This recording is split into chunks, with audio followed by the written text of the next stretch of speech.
السلام علیکم ورحمۃ اللہ وبرکاتہ۔ محترم دینی بھائیوں اور بہنوں اور عزیز طالبات، بسم اللہ الرحمن الرحیم وبہ نستعین۔ ہم لوگ بخاری میں 18واں باب، کتاب الایمان کا 18واں باب پڑھ رہے تھے، اس کو مکمل کر لیا تھا۔ آج انشاءاللہ اللہ کے فضل و کرم سے 19واں باب پڑھیں گے۔ تو پہلے میں اس کی عبارت پڑھتا ہوں کہ باب اذا لم يكن الاسلام على الحقیقہ وكان على الاستسلام عن الخوف من القتل لقوله تعالى اعوذ باللہ من الشیطان الرجیم بسم اللہ الرحمن الرحیم قالت الاعراب آمنا قل لم تؤمنوا ولكن قولوا اسلمنا فاذا كان على الحقیقة فهو على قوله جل ذکره ان الدین عند اللہ الاسلام الى آخر الآیہ۔ بہی قال حدثنا ابو الیمان قال اخبرنا شعیب عن الزہری قال اخبرنا عامر بن سعد بن ابی وقاص عن سعد رضی اللہ عنہ ان رسول اللہ صلی اللہ علیہ وسلم اعطى رحتا وسعد جالس فترك رسول اللہ صلی اللہ علیہ وسلم رجلا وأعجبهم إلي فقلت يا رسول الله ما لك عن فلان والله إني لأراه مؤمنا فقال أو مسلما فسكت قليلا ثم غلبني ما أعلم منه فعدت لمقالتي فقلت ما لك عن فلان والله إني لأراه مؤمنا فقال أو مسلما ثم غلبني ما أعلم منه فعدت لمقالتي وعاد رسول اللہ صلی اللہ علیہ وسلم ثم قال یا سعد انی لأعطی الرجل وغیرہ احب الی منہ انی لأعطی الرجل وغیرہ احب الی منہ خشیۃ ان یکبہ اللہ فی النار۔ ورواه یونس وسالم ومعمر وابن اخی الزہری عن الزہری رحمہ اللہ۔ یہ 19واں باب ہے اور یہ ترجمۃ الباب ہے، اور اس کے ضمن میں امام بخاری رحمۃ اللہ علیہ نے یہ حدیث نقل کی ہے۔ تو پہلے ترجمہ کرتے ہیں، پھر امام بخاری رحمۃ اللہ علیہ کا مقصد کیا ہے یہ بھی بتائیں گے، پھر اس کے بعد اس حدیث کی تشریح جو ہے مختصر سی ہوگی، اور پھر یہ کہ عملی زندگی میں آج کی موجودہ حالات میں عملی زندگی کے اندر ہم اس حدیث سے اور اس ترجمۃ الباب سے کیا فائدہ اٹھا سکتے ہیں۔ تو دیکھیے، پہلے باب جب اسلام اپنے حقیقی شرعی معنی پر نہ ہو تو ظاہری اطاعت یا قتل کے ڈر سے اطاعت کے معنی میں ہوگا۔ اس کی دلیل اللہ تعالیٰ کا یہ قول ہے، اللہ تعالیٰ کی ارشاد ہے۔ کیا ہے ارشاد؟ کہ قالت الاعراب آمنا، یہ دیہاتی لوگ کہتے ہیں ہم لوگ ایمان لے آئے۔ قل لم تؤمنوا، اے نبی صلی اللہ علیہ وسلم آپ کہہ دیں ابھی تم ایمان نہیں لائے ہو، ولیکن قولوا اسلمنا، لیکن تم یوں کہو ہم اسلام لائے، یعنی مخالف چھوڑ کر متی ہو گئے۔ فَإِذَا كَانَ عَلَى الْحَقِيقَةِ فَهُوَ عَلَى قَوْلِهِ جَلَّ ذِكْرُهُ، جب اسلام اپنے حقیقی شرعی معنی میں ہوگا تو وہ اسلام ہوگا جو اللہ جل شانہ کے اس قول میں ہے، بے شک ان الدین عند اللہ الاسلام، یہ بے شک دین اللہ کے نزدیک اسلام ہے۔ پھر آیت اس سلسلے میں حدیث جو نقل کی ہے، وہی قال حدثنا ابو الیمان، کہا کہ ہم سے بیان کیا ابو الیمان نے، قال اخبرنا شعیب عن الزہری، انہوں نے کہا ہم کو خبر دی شعیب نے، قال اخبرنا عامر بن سعد بن ابی وقاص عن سعد رضی اللہ عنہ ان رسول اللہ صلی اللہ علیہ وسلم اعطى رحتا، انہوں نے کہا ہم کو خبر دی شعیب نے، انہوں نے زہری سے انہوں نے کہا مجھ کو خبر دی عامر بن سعد بن ابی وقاص نے، انہوں نے سعد رضی اللہ عنہ سے، یہ عامر بن سعد، یہ عامر جو ہیں حضرت سعد بن ابی وقاص رضی اللہ تعالیٰ عنہ جو مشہور صحابی ہیں، ان کے صاحبزادے ہیں۔ کہ انہوں نے سعد رضی اللہ عنہ سے کہ رسول اللہ صلی اللہ علیہ وسلم نے کچھ لوگوں کو مال دیا. کیا ہے کہ ان رسول اللہ صلی اللہ علیہ وسلم آتا رحتن وسعد جالس. رحت عربی میں لوگوں کی جماعت کو کہتے ہیں رحت. 3 سے لے کر 10 تک کی جماعت کو رحت کہا جاتا ہے. عربی میں کہتے ہیں رحت الرجل. کیا مطلب اس کے قریبی جو باپ کی اولاد ہیں اس کے لیے استعمال ہوتا ہے, یا قبیلے کے لیے بھی یہ لفظ جو ہے استعمال ہوتا ہے. تو یہاں چند لوگوں کے بارے میں ہے کہ ان رسول اللہ صلی اللہ علیہ وسلم آتا رحتن, کہ رسول اللہ صلی اللہ علیہ وسلم نے کچھ لوگوں کو مال دیا اور سعد وہاں بیٹھے تھے. فترک رسول اللہ صلی اللہ علیہ وسلم رجلا هو اعجبهم الیہ, کہ رسول اللہ صلی اللہ علیہ وسلم ایک آدمی کو چھوڑ دیا, یعنی نہیں دیا آپ نے ان کو, چھوڑ دیا. کہ مطلب کیا ہے یہاں پر کہ رسول اللہ صلی اللہ علیہ وسلم نے ان کو نہیں دیا. وہ اعجبهم الیہ کہہ رہے ہیں حضرت سعد رضی اللہ تعالی عنہ, سعد بن ابی وقاص, کہ حالانکہ وہ شخص کون ہے؟ مورخین نے لکھا ہے کہ وہ جعیل ابن سراقہ تھے. کہہ رہے ہیں کہ حالانکہ وہ شخص میرے نزدیک سب سے زیادہ پسندیدہ تھا. فقلت یا رسول اللہ ما لک عن فلان, تو میں نے یعنی سعد رضی اللہ تعالیٰ عنہ, سعد ابن ابی وقاص نے کہا کہ اے اللہ کے رسول صلی اللہ علیہ وسلم, فلاں کے بارے میں آپ کا کیا خیال ہے؟ ما لک عن فلان, فلاں کے بارے میں آپ کا کیا خیال ہے؟ واللہ انی لاراه مومنا, اللہ کے رسول فلاں کے بارے میں کیا خیال ہے؟ بے شک میں تو اس کو مومن جانتا ہوں. اللہ انی لاراه مومنا فقال او مسلما, تو آپ نے فرمایا یا مسلم. فسقطت قلیلا, پھر تھوڑی دیر میں خاموش رہا. ثم غلبني ما عالم منه فعدت لمقالتي فقلت, کہہ رہے ہیں کہ تھوڑی دیر تو میں خاموش رہا, پھر جو میں اس کے بارے میں جانتا تھا اس کا غلبہ ہوا. ثم غلبني ما عالم منه, پھر جو میں اس شخص کے بارے میں جانتا تھا اس کا ذرا غلبہ ہوا اور میں نے اپنی بات دہرائی. فعدت لمقالتي, میں نے اپنی بات دہرا دی. فقلت ما لك عن فلان, بات دہرائی تو میں نے کہا فلاں کے بارے میں آپ کا کیا خیال ہے؟ فواللہ انی لاراه مومنا, اللہ کی قسم میں تو اس کو مومن جانتا ہوں. انی لاراه فقال او مسلما, آپ نے کہا یا مسلم. ثم غلبني ما عالم منه فعدت لمقالتي, پھر جو میں اس کے بارے میں جانتا تھا اس کا غلبہ ہوا, پھر دوبارہ غلبہ ہوا اور میں نے اپنی بات پھر دہرا دی.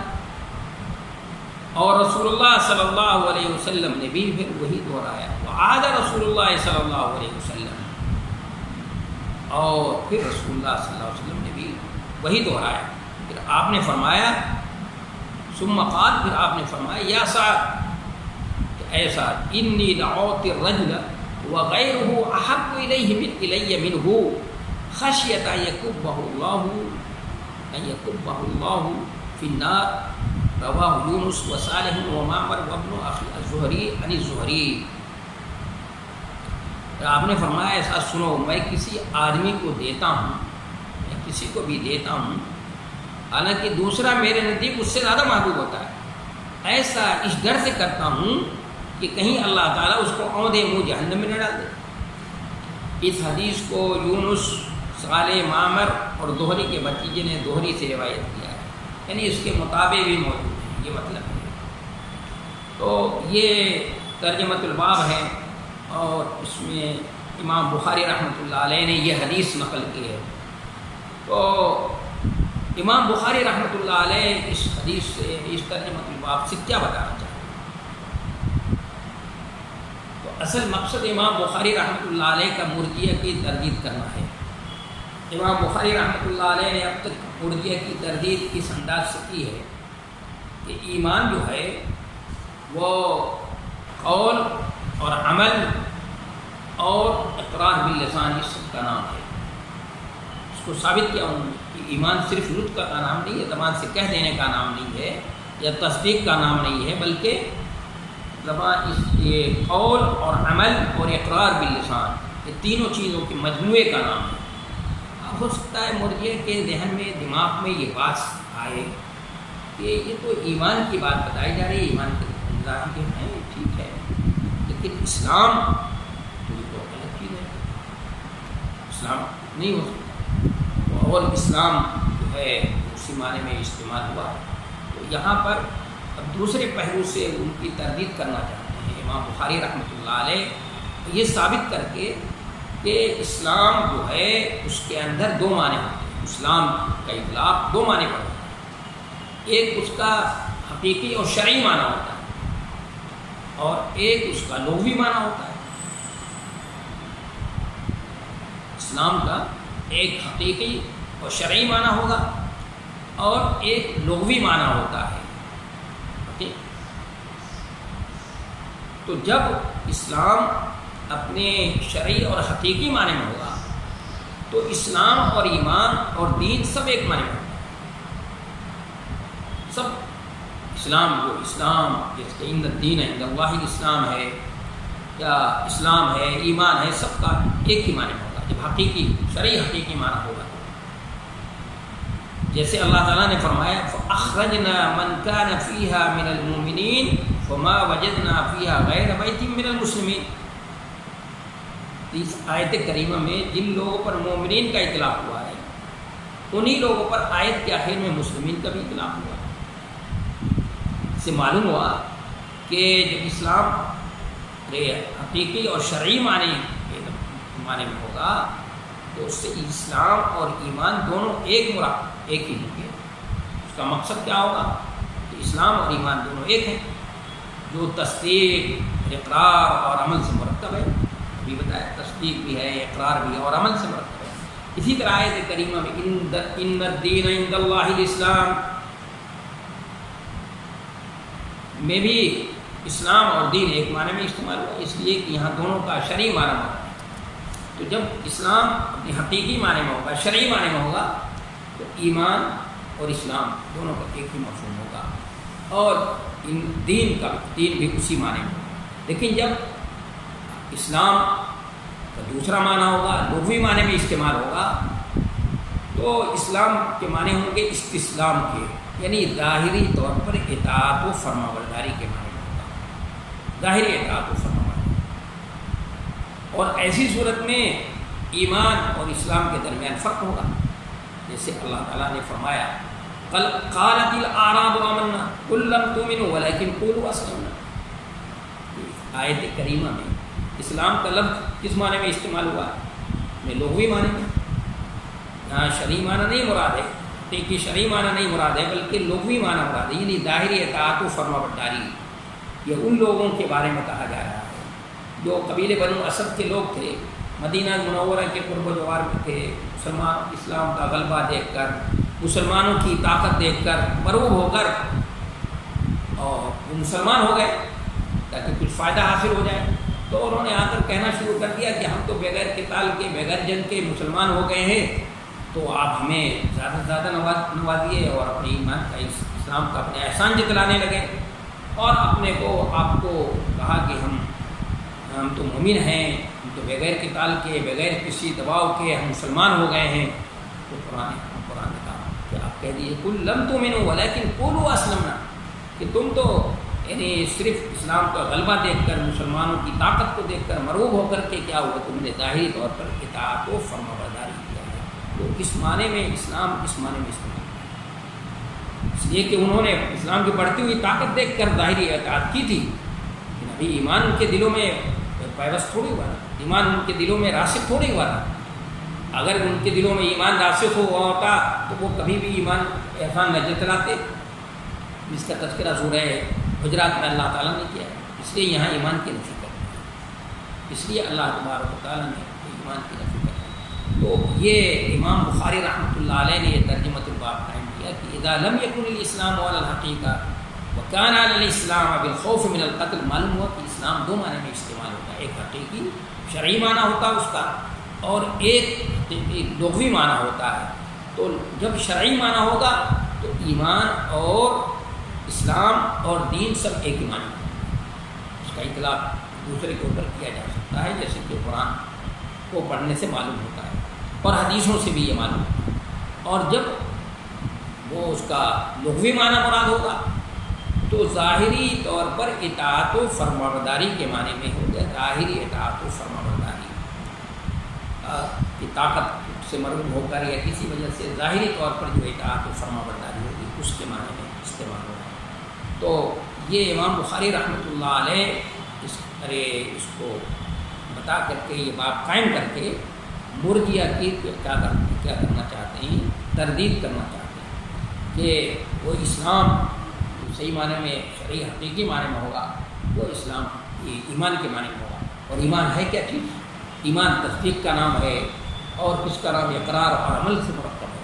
اس لیے یہ کہنا کہ ایمان صرف تصدیق کا نام ہے یا ایمان صرف زبان سے کہہ دینے کا نام ہے یا ایمان معرفت کا نام ہے، یہ بات سراسر کیا ہے؟ غلط ہے. تو اب اس میں امام بخاری رحمۃ اللہ علیہ نے حدیث نقل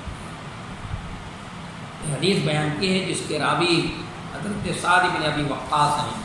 اس روایت کو ان کے صاحبزادے عامر بن سعد، وہ عامر انہی کے صاحبزادے ہیں، ان کے بیٹے ہیں. اور ابن شہاب زہری سے، ابن شہاب زہری یہ شاگرد ہیں ان کے عامر کے، اور پھر شعیب علی کے شاگرد ہیں، اور امام بخاری رحمۃ اللہ علیہ کے استاد عبدالیمان ہیں.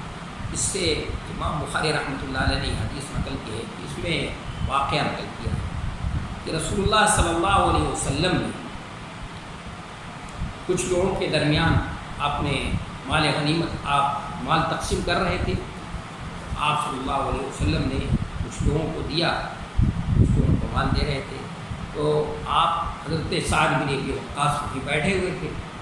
تو رسول اللہ صلی اللہ علیہ وسلم نے ایک شخص کو، ایک صحابی جو عائل ابن سراقہ ہیں عمری، ان کو نظر انداز کر دیا، آپ نے ان کو نہیں دیا. تو وہیں بیٹھے ہوئے ہیں حضرت سعد رضی اللہ تعالیٰ عنہ بھی بیٹھے ہیں. وہ ان کی نظر میں بہت اچھے سچے پکے مسلمان تھے. تو انہوں نے کہا کہ اللہ کے رسول آپ نے فلاں کو جو ہے نظر انداز کر دیا، میں تو یہ سمجھتا ہوں بہت سچے پکے مومن ہیں. تو آپ نے فرمایا نہیں، اب وہ مسلم، یہ فرمایا مسلمان. تو پھر تھوڑی دیر خاموش رہی. پھر ان کی جو معلومات تھی اس کا غلبہ ہوا، ان کے بارے میں جو ان کا علم تھا غلبہ ہوا. تو پھر دہرایا انہوں نے. پھر رسول اللہ صلی اللہ علیہ وسلم سے اس طرح کہا کہ ان کے بارے میں وہ کیوں نظر انداز کر دیا ہم نے؟ آپ صلی اللہ علیہ وسلم، میں تو ان کو سمجھتا ہوں سچے پکے مومن ہیں. تو آپ نے پھر وہی بات دہرایا. پھر انہوں نے ان کا اس کا غلبہ ہوا تو پھر انہوں نے کیا. آپ صلی اللہ علیہ وسلم نے بھی کہا. تو آپ نے فرمایا کہ ساتھ میں انی لأعطی الرجل وغیرہ احب الی منہ، کہ میں کسی کو دیتا ہوں، مثلا ان کو دے رہا ہوں اور ان کو نظر انداز کر رہا ہوں، وہ میرے نزدیک وہ کہ بہت قریبی ہیں، بہت پسندیدہ ہیں، لیکن میں ان کو نظر انداز کر کے ان کو دے رہا ہوں. کیوں دے رہا ہوں؟ اس ڈر سے کہ کہیں اللہ اکبر میری مرتد نہ ہو جائے اور وہ اسلام سے دور ہو جائے اور جہنم کا ایندھن بن جائے. تو آپ صلی اللہ علیہ وسلم جن لوگوں کو دے رہے تھے وہ تالیف قلب کے لیے دے رہے تھے. اور یہ جو ہے تھے مہاجرین میں سے تھے یا انصار میں سے تھے، مختلف روایتیں ہیں. اور اس سلسلے میں بھی ہے کہ وہ قبیلے غفار سے تھے یا قبیلے عمر سے، کیسی کون سے قبیلے سے تعلق تھا ان کا صورت. تو ان کو نظر انداز کیا نبی صلی اللہ علیہ وسلم نے، کیونکہ مہاجرین میں تھے، وہ سچے پکے مسلمان تھے. آپ صلی اللہ علیہ وسلم کو یہ تھا کہ وہ اس کا کوئی خیال نہیں کریں گے، اس لیے ان کو تالیف قلب کے لیے آپ صلی اللہ علیہ وسلم نے کیا. تو اس سے بہت سی باتیں ہم کو سمجھ میں آئی سکتی، اس سے بہت سی باتیں سمجھ میں آئی جس کو ہم اس میں سمجھنے کی کوشش کریں گے کہ جو عملی دنیا میں، تو ہم عملی دنیا میں اس سے کیا فائدہ اٹھا سکتے ہیں ہم لوگ جو آج کے دور حاضر ہیں. اس وقت جو ہے اس کی طرف میں اشارہ کروں گا. تو یہ امام بخاری رحمۃ اللہ علیہ نے یہ حدیث اس ترجمۃ الامام میں نقل کی ہے کہ حدیث میں او مسلمن کہا گیا ہے، اور مسلم کا اطلاق اس شخص پر بھی ہوگا جو اسلام کو ظاہر کرے، گرچہ اس کے باطن کا حال نہ معلوم ہو. اور جب ظاہر پر بولا جائے گا تو حقیقت شرعیہ نہیں ہو، اسلام حقیقی شرعی معنی میں نہیں ہوگا، لیکن لغوی معنی میں تو ہوگا۔ اور یہی بات کا عنوان ہے، یہی تھا عنوان کہ اسلام جو ہے کیا ہوتا ہے، کبھی کبھی لغوی معنی میں بھی استعمال ہوتا ہے اور اسلام جو ہے کبھی شرعی معنی میں بھی آتا ہے۔ تو اس حدیث میں نبی علیہ السلام نے جو استعمال کیا ہے ان کے لیے او مسلمان، حضرت سعد جو ہیں وہ یہ کہہ رہے تھے کہ مومن، میں انی ارا ہوں مومن، میں مومن سمجھتا ہوں۔ تو نبی صلی اللہ علیہ وسلم نے تنبیہ کی کہ دیکھو کسی کے بارے میں اس طرح سے یقین کے ساتھ کہہ دینا کہ وہ مومن ہے، سچا پکا مومن ہے، یہ بات صحیح نہیں۔ میں بھی کسی کے بارے میں اس طرح نہیں کہہ سکتا ہوں، حتیٰ کہ اپنے بارے میں بھی نہیں کہہ سکتا ہوں، تو تم کسی کے بارے میں اس طرح کیسے کہتے ہو؟ اس لیے کہ اس کا ایمان کا تعلق تو باطن سے ہے۔ بھائی جو ظاہر تمہارے سامنے ہے، تم اس کو دیکھ رہے ہو کہ نماز پڑھ رہا ہے، یہ کر رہا ہے، روزہ رکھتا ہے، زکوٰۃ و خیرات اور صدقات و خیرات بھی کرتا ہے، ٹھیک ہے، اس کے اعتبار سے ہم ظاہر کے اعتبار سے اس کو مسلم کہہ سکتے ہیں کہ اطاعت و فرمانبرداری کرتا ہے تو اس کو مسلم کہہ سکتے ہیں، لیکن ہم اس کو مومن نہیں کہہ سکتے، اس لیے کہ ایمان کا تعلق جو ہے باطن سے، اس کا تعلق دل سے، اور اس کا حال جو ہے اللہ کو معلوم ہے اور کسی کو نہیں معلوم۔ مجھے بھی نہیں معلوم کہ میں کسی کے بارے میں اللہ یہ کہ مجھے بتایا جائے۔ تو اس لیے نبی علیہ السلام نے ان کی تنبیہ کر دی کہ یہ جو تم کہہ رہے ہو بڑی تاکید کے ساتھ، بڑے مؤکد انداز میں انی اور قسم بھی کھا کر کہہ رہے ہو اپنی معلومات کے مطابق، تو آپ نے تنبیہ فرما دی ان کی، کیونکہ آپ مربی بھی ہیں، تو آپ نے تنبیہ فرمائی کہ نہیں، کسی کے بارے میں اس اعتماد کے ساتھ اور اس یقین کے ساتھ میں بھی نہیں کہہ سکتا، تو تم کیوں اس طرح کی باتیں کر رہے ہو؟ حد تک اپنے بارے میں بھی نہیں کہہ سکتا ہوں، تو تم اس طرح کی باتیں کیوں کر رہے ہو؟ اس سے مت کرو، بس یہ کہو کہ مسلم ظاہری اعتبار سے، اور اگر دل کے اعتبار سے بھی ہوگا، ایمان اس کا اگر اس کے اندر راسخ ہو ہے، بس گیا ہے اور دل کے اندر راسخ ہو چکا ہے، تو اللہ تبارک و تعالیٰ اس کے ساتھ وہی معاملہ کرے گا۔ لیکن ہمارا معاملہ ہے کہ ہم اس کو کسی کو بھی کہیں تو یہ کہیں گے مسلمان۔ تو یہ واقعہ میں نے بتایا آپ کو کہ نبی صلی اللہ علیہ وسلم واقعہ بتایا تھا کہ مال تقسیم کر رہے تھے، تو جو نئے مسلمان تھے، جو نئے مسلمان ہوئے تھے، ان کو تعریف قلب کے لیے انہیں آپ مال دے رہے تھے، اور جو مخلص مسلمان تھے ان کو نہیں دے رہے تھے آپ، جو عربی مہاجرین میں سے تھے اور پکے مسلمان ان کو آپ نے نہیں دیا۔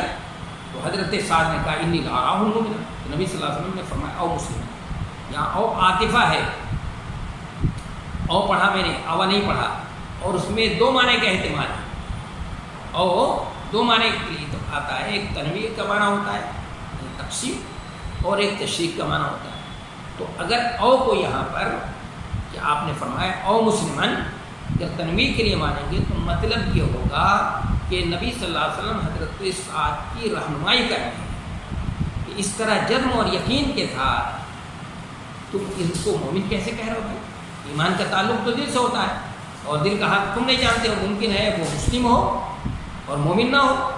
اگر یقین کے ساتھ کہنا ہے تو مسلمان کہو، اس لیے کہ اسلام کا اطلاق ظاہری اطاعت پر بھی ہوتا ہے، اور اس کی ظاہری اطاعت تم دیکھ رہے ہو، یہاں جو ہے سے ایمان کی نفی مراد نہیں ہے، بلکہ بس یہ کہنا ہے کہ ایک آدمی جو کسی کے بارے میں کہے تو جو چیز یقینی پہلو ہے، مثلا مسلمان ہے، یہ بتانا مقصود ہے کہ مومن کہنے سے بہتر یہ ہے کہ مسلمان کہا جائے۔ اور اگر تشریق کے لیے مانا جائے، یہ تو تنویر کے لیے مانیں گے تو یہ مطلب ہوگا، اگر تشریق کے لیے مانیں گے اور تشریق کے لیے مانیں گے تو مطلب یہ ہوگا کہ صرف مومنن مت کہو، بلکہ اس کے ساتھ مسلمان ملا کر مسلمان ملا کر کہو کہ انی لا اراه مسلما مومنا او مسلمان۔ تو تشریق اور تنویر اور تشریق میں یہ فرق ہے کہ تنویر کی صورت میں دونوں میں سے صرف ایک کہنا ہے یعنی مسلمان، اور تشریق کی صورت میں دونوں ایک ساتھ ملا کر یوں کہنا چاہیے مومنا اور مسلم۔ تو اس وجہ سے مناسبت سے امام بخاری رحمۃ اللہ علیہ نے یہ بتا دی، حدیث میں بھی اسلام جو ہے اپنے لغوی معنی میں استعمال ہوا ہے، جیسا کہ انہوں نے ترجمۃ الباب میں یہ ثابت کیا تھا کہ اسلام جو ہے کبھی لغوی معنی میں بھی ہوتا ہے اور کبھی حقیقی معنی میں بھی استعمال ہوتا ہے۔ تو اب جو ہے اس حدیث سے جلدی یہ کہ کیا وہ فوائد ہیں اس سے ہم حاصل کر سکتے ہیں اور اپنی عملی دنیا کے اندر اس سے کچھ فائدہ اٹھا سکتے ہیں۔ تو سب سے پہلی بات تو ہم اس عملی دنیا کے اندر جو اس سے فائدہ اٹھا سکتے ہیں یہ ہے کہ ایمان اور اسلام کا لغوی معنی الگ ہے اور شرعی معنی ایک ہے. یعنی ایمان کا لغوی اور اسلام کا لغوی معنی، اسلام کا لغوی معنی ہے ظاہری طور پر کیا کرنا، اطاعت و فرما برداری کرنا، کسی کی بات کو مان لینا، اطاعت قبول کر لینا، اس معنی میں ہوتا ہے. اور ایمان کے لغوی معنی بتائے دو صلے کے ساتھ استعمال ہوتا ہے. ایک ایمان ایمان اور تیقن کے لیے استعمال ہوتا ہے، تصدیق کے لیے استعمال ہوتا ہے، اور ایک تابع داری کے لیے اسلام کے صلے کے ساتھ استعمال ہوتا ہے. اور با کے صلے کے ساتھ استعمال ہوگا تو یقین کے مطلب استعمال ہوتا ہے. تو لغوی معنی اسلام اور ایمان کا لغوی معنی میں الگ الگ ہے، لیکن شرعی معنی دونوں کا کیا ہے، ایک ہی ہے، دونوں کو شرعی معنی ہے. اور دوسری بات یہ کہ جو مرجئہ جو تھے بہت غالب قسم کے مرجئہ تھے، ان کی تردید مقصود ہے اس میں، اس لیے وہ کہتے ہیں کہ ایمان صرف نطق کا نام ہے یا ایمان صرف تصدیق کا نام ہے، ان کی تردید مقصود ہے. اور تیسری بات یہ سمجھ میں آتی ہے مسلمان کے مسالے کا جو مال ہوگا، یہ مسلمانوں کے مسالے میں مال کو خرچ کیا جائے، ایک مال ہے، مال غنیمت ہو یا کچھ بھی ہو، مسلمانوں کے مسالے میں مال خرچ ہوگا.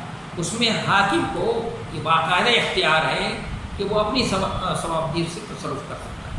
دیکھیے نبی صلی اللہ علیہ وسلم جو مؤلفین تعلیف قلب کے لیے جن کو دینا ہے، جو ابھی نئے نئے مسلمان ہیں ان کو روکنا ہے اسلام کے اندر، تو ان میں خرچ کر رہے ہیں، اور جو سچے پکے مسلمان ہیں ان کو نہیں دے رہے ہیں. تو حاکم کو یہ اختیار ہے کہ وہ اپنی ثوابدید سے کیا کرے، اس کو خرچ کرے. اور چوتھی بات کہ جائز امور میں حاکم کے پاس سفارش کی جا سکتی ہے. دیکھیے سعد بن ابی وقاص نبی صلی اللہ علیہ وسلم سے کیا کر رہے ہیں، سفارش کر رہے ہیں. تو جائز معاملہ ہے، اس میں سفارش کر رہے ہیں،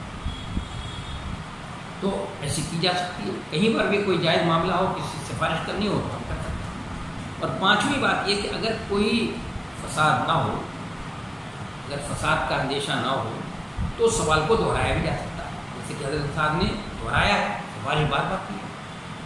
اور چھٹی بات کہ سفارش کرنے والے کی سفارش کو قبول کرنا ضروری ہے. دیکھیے نبی صلی اللہ علیہ وسلم نے حضرت صاحب کی سفارش کو قبول نہیں کیا.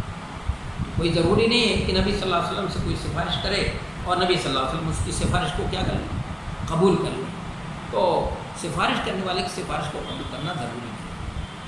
اور ساتویں بات یہ ہے کہ حاکم اپنے عمل کی مصلحت بیان کر سکتا ہے. دیکھیے نبی صلی اللہ علیہ وسلم نے آخر میں اس کی مصلحت بھی بتا دی کہ بھائی دیکھو ان کو نظر انداز کر کے ان کو دے رہا ہوں تو کیوں دے رہا ہوں، یہ نئے نئے مسلمان ہیں، اگر ان کو نہیں دیا جائے گا اس وقت مال تو ہو سکتا ہے اپنے باپ دادا کے دین کی طرف لوٹ جائے، اور باپ دادا کے دین کی طرف لوٹ جائیں گے تو یہ تو جہنم کا ایندھن بنیں گے.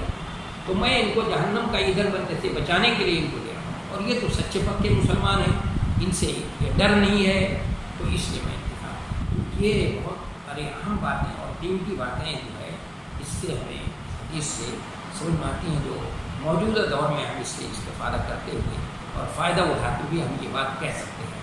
میں سمجھتا ہوں کہ بات واضح ہو گئی کہ وما توفیق الا باللہ. السلام علیکم.